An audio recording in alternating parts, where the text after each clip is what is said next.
Ladies and gentlemen, live, WWE Raw, October 14th. We are the firing squad. Blah, blah, blah, blah, blah.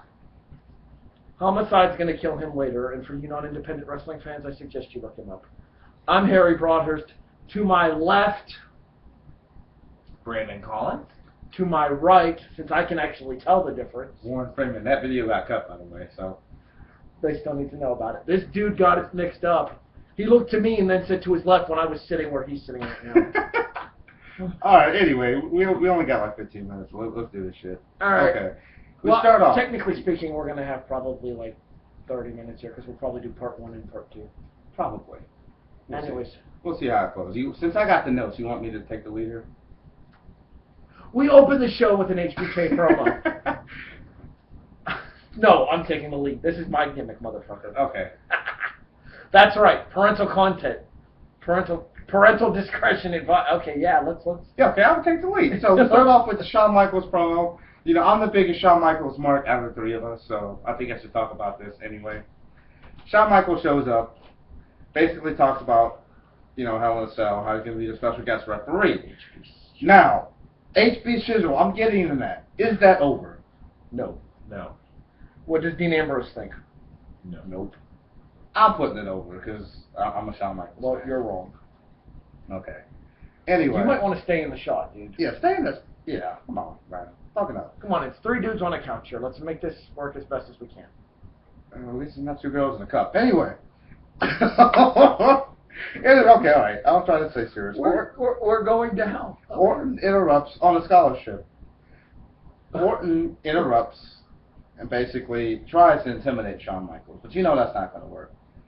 Basically goes for the RKO, Michaels counters, but Orton doesn't get super kicked. I don't think they're going to give away the payoff shot on the Raw. I think if either Michaels is turning on Bryan, which is my suggestion, which is what I think is going to happen, and we'll go more into detail about this on a special podcast dedicated to our Hell in a Cell predictions. Yes. Once we actually have the full card or anything. Okay. But if we're going to have the actual super kick land, and like I said, I think it's going to be Michaels super kicking Bryan, or Orton RKOing Michaels, they're going to save that bump for the pay-per-view. They're not going to give that away for free on Raw. Yeah, but by that theory, they shouldn't have gave away the knockout punch last week. No, because that had the right Big Show back into the storylines. More to come on that giant a little bit later on the show. So Miz attacks, and then we go to commercial break, then we go to Miz versus Orton. What'd you think of the match, Harry? A lot of heat on it. They work well together, despite the fact that I'm not the biggest fan of Miz's style. What would you consider Miz's style? Miz's style is kind of like WWE style. Like, it's attempted main event style, but it's not quite there, if that makes sense. Like, he's not as fluid in the ring as some of the main eventers are, but at the same time, he's not like Khali bad either. Wow. So who would you compare Miz to? Like, modernly? Like, maybe like 90s. Like, who would you compare Miz to? Like, who would, like... Because, you know, we've talked Maybe about like more... Val Venus? Val Venus? Yeah. Grounded match style. I mean, Miz, the only thing Miz really ever does off the top rope is that double axe handle gimmick. Mm-hmm. Like, you almost never see Miz go to the top, so...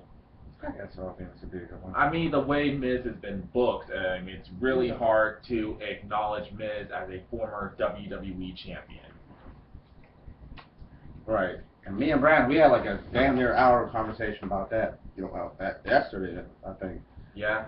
Okay. It's very hard for Miz to be acknowledged as a former WWE champion. Okay.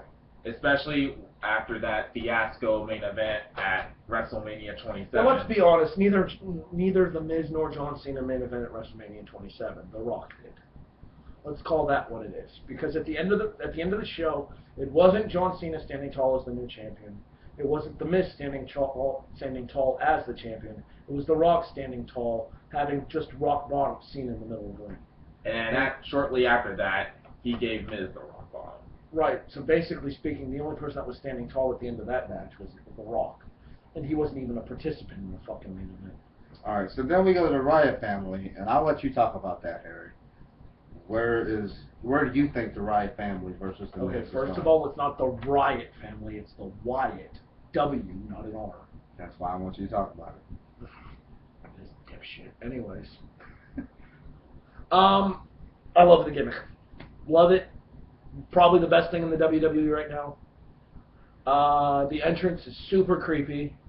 The song is fantastic. Probably my favorite theme song in the WWE right now. It's called Broken Out in Love if you haven't had a chance to look it up. Obviously, if you're watching this, you know about it, so you've probably had a chance to look it up. Brody Lee, the former Brody Lee, now known as Luke Harper, is probably the most agile big man the WWE has right now.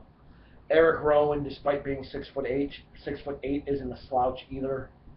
And Bray Wyatt, hopefully the rumors of the injuries are exaggerated because there was talk going around that he had gotten hurt at a house show, but hopefully there's nothing to those and he'll be fine to go because if you look at the little note I wrote on your notes there, it looks like we're heading towards Wyatt and Miz at Hell in the Cell, or Hell in the Cell, or whichever way they choose to phrase it. Who cares?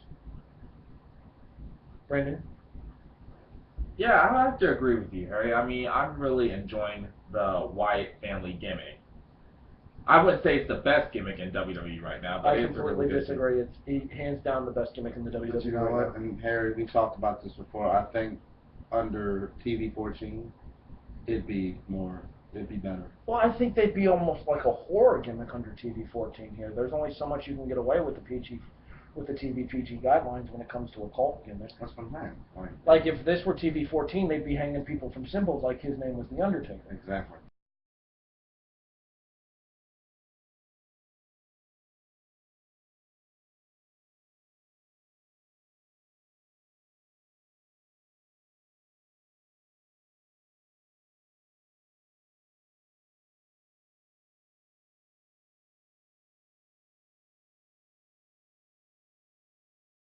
Last couple of months, he's gotten a few big wins recently here. He has a couple wins over Kofi Kingston. He has a win over Santino, and who did he beat last week? I want to say he beat R-Truth a couple weeks ago. Yeah, he beat R-Truth last week. Yeah, I was going to say. No, that was a tag match. Wasn't it? No, because Truth got the pinfall in the match because that got him a title shot against Axel. Because Truth pinned Axel in the tag match. It was Truth and Punk against Axel and Ryback. Yeah. No, who did Fandango beat last? I know he beat somebody last week, but I don't remember who. Maybe Kofi again? I don't know. Moving on. Commercial break, we go to Brad Maddox, who Brad Maddox is a fucking idiot. I'm sorry, but that's the gimmick, and I dig it. I dig it. As far as recent general managers go, you could do a lot worse. Mike Amlin? Who? Okay, moving on.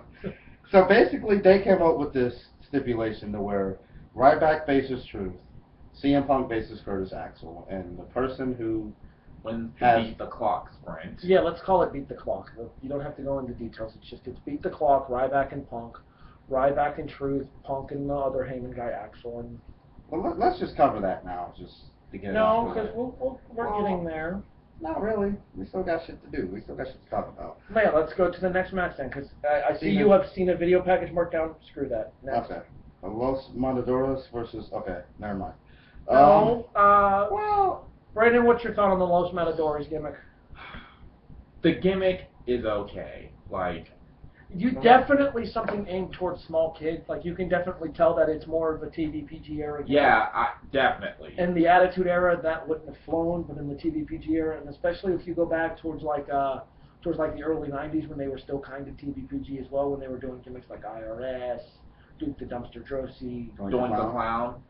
Rest in peace, Matt Bourne, by the way. Brutus Beefcake. You're fired. Anyway, so Triple H and Stephanie. I wasn't aware Ed Leslie was able to pull his nose out of Hogan's ass long enough to have a gimmick. Oh shit! Damn. All right, Triple H and Stephanie promo. Classic heel Triple H. It's about time. Like It's about damn time. Triple H say, you want it that damn time? Yes. You want to see the bad guy? Yes, Triple H. We want to see the bad guy. We want to see the bad guy? Oh my God! You know what this means? Scott Hall is coming back. You're fired. Anyway. Oh come on! Everybody watching. That is classic heel Triple H at his best. Is it vintage? No. You're fired. Okay. It's classic heel Triple H. I fired him. All right. So Daniel Bryan interrupts with the whole yes thing. And that's more or less all he did until he got his face kicked in by Alberto of the River. Albert of the River. Albert of the River, yes. And if it were If it were Alvarito, it would be Little Albert of the River. That depends. We'd have to ask Jorge Mendes. Okay. That was good. Okay. Anyway, so we go to, well, we cut the Fade to Black after that, after the Super Kick. Then we go to Ryback versus R-Truth. Now, Ryback won this match in 5 minutes and 44 seconds. Which is about 5 minutes and 42 seconds longer than I thought R-Truth would last. Stick with Ryback. And the thing is, R-Truth ran around the ring for like 2 minutes. Yeah, so realistically speaking, Truth got pinned in like 4 minutes. 3.5, whatever. Yeah. So, okay, that was a Stephanie encounter. I like Stephanie's condescending attitude. I like that.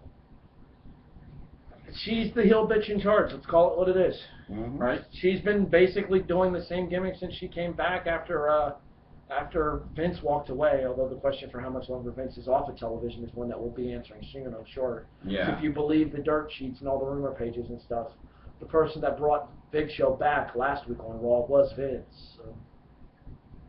Right. Okay. So basically, Stephanie tells Brie that she'll be wrestling And Tamina. And Nikki is banned from ringside. Right. So we go to Tons of Funk. Well, yeah, we can talk about that because Jack Swagger and yeah, that reminds me. Antonio Cesaro, strongest man in the WWE. We'll get to that. Let's talk about the match first. Well, is there really much to talk about? Yes, there is. The fact that Tons of Funk got That match got some time. Yeah. Well, let's talk more specifically about the fact that they are basically setting up Antonio Cesaro for a huge push. Mm-hmm. Let's be honest here. What they're going to do is if they keep this stuff up with Cesaro and that giant swing with the bigger athletes and stuff, and even the smaller ones, like how he spun Santino around 29 3/4 times. Hornswoggle. That was funny to me, but in fairness, my opinion of Hornswoggle wasn't exactly the secret. If they keep doing stuff like that with Cesaro, they're going to end up turning Cesaro and Swagger babyface, whether they want to or not. I mean, they're basically already there too, and especially if this angle with Los Matadores that's been teased now for like the last couple of weeks actually ends up happening. I wouldn't be surprised to see Real Americans Los Matadores at Hell in a Cell. Too soon? You know, I don't think so. I mean, I think Los Matadores have to go over, but I mean, maybe you can get a Survivor Series match out of that. I think Los Matadores work better as Epico and Primo. You kayfabe breaking bitch. Anyway, That's just my opinion. You're fired. Now, I'm not a Cena man. I'm not a Cena fan at all. You're not a Cena man? Well, Nikki is, but I'm not. So, God. anyway. The next sound you guys hear will be me smacking him in the back of the head. The fact is, I think Cena, pound for pound, is probably one of the strongest. You notice how he flinched out of the camera when I tried to do it? I think Cena is one of the strongest men right now. I think Cesaro is stronger. I really do. I honestly think. I mean, if we're not counting Big Show, because obviously Big Show's going to dwarf pretty much everybody in the company. Yeah. Although the only other person, actually, maybe not Cesaro. You know who might be even stronger than Cesaro pound for pound? Who? Big E Langston. You know what? I didn't even think of him. I didn't even think of him either. I know for a fact Langston can lift more than Cena can. Because I know 3 ain't enough. He needs 5.